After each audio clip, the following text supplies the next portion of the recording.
Hi, this is Marissa with Dollar Sprout, and today we're talking all about zero-based budgeting.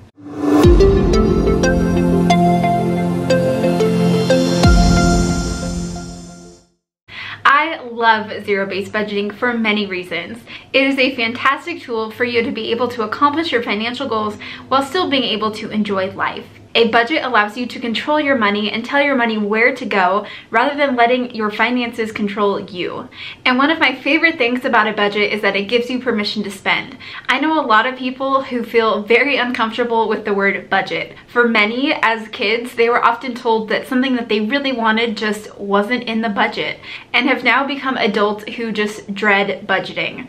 But today we're going to be talking all about how a zero-based budget is actually so simple and can be one of the best things that you can do for your finances. So what is a zero-based budget? A zero-based budget is actually super simple and it's just basic math, but it basically means that all of the money that you bring in should equal all of the money that goes out during the month. And that money out can be everything from normal expenses, savings, debt payments, investing, and even fun. But basically, every dollar gets a name at the beginning of the month and you tell your money where to go. A zero-based budget is not when you have money left over when you are making a budget. Every dollar should get a name. So even if you have a surplus of additional income to expenses, then that money should have a place to go, even if that's savings.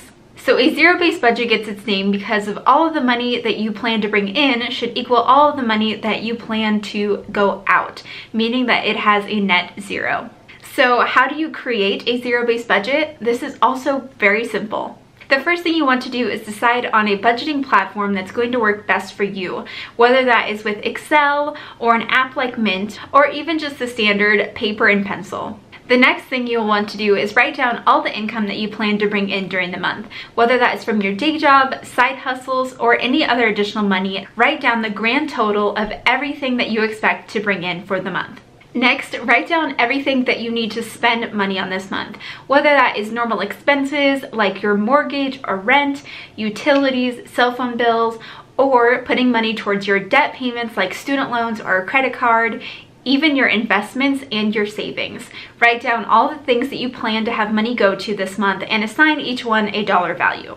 If your expenses are more than your income, then you'll need to find ways to cut costs. So you might have to cut out some things like entertainment or eating out so that you can make sure that all of the money out is going to equal your income.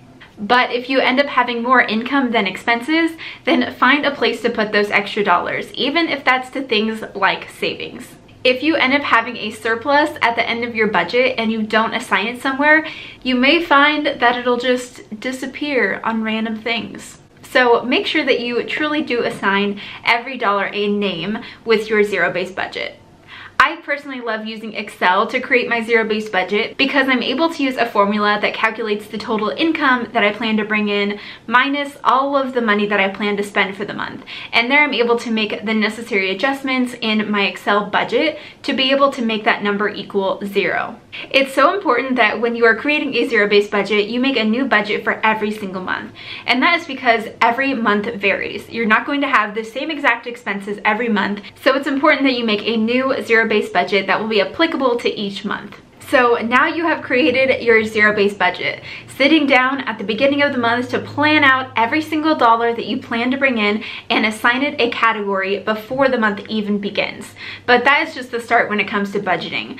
The next thing you'll want to make sure you do when you are budgeting is to check in with your budget as the month goes on. A very important part of budgeting is the follow-through. So rather than just creating a zero-based budget and leaving it there and checking in with it at the end of the month, it's so important that you are checking in with it as the month goes on. I like to do this once a week. So every Sunday evening, I will take out my budget Excel spreadsheet and look at my bank statement and record my actuals in my budget. This way I'm able to track my spending and see if I maybe need to cut back on some eating out, or maybe I even have some additional entertainment funds to spend. This way my budget truly does hold me accountable week by week. A zero-based budget truly is an amazing resource and tool for you in your finances. And once you get the hang of it, it can actually be a lot of fun. But if you are new to budgeting, just know that creating a budget takes time. For many people, it will actually take around 3 months to get in the habit of budgeting. So if your first month doesn't work out, don't worry about it. Just take what you learned and apply it to the next month so that you can continue reaching those financial goals.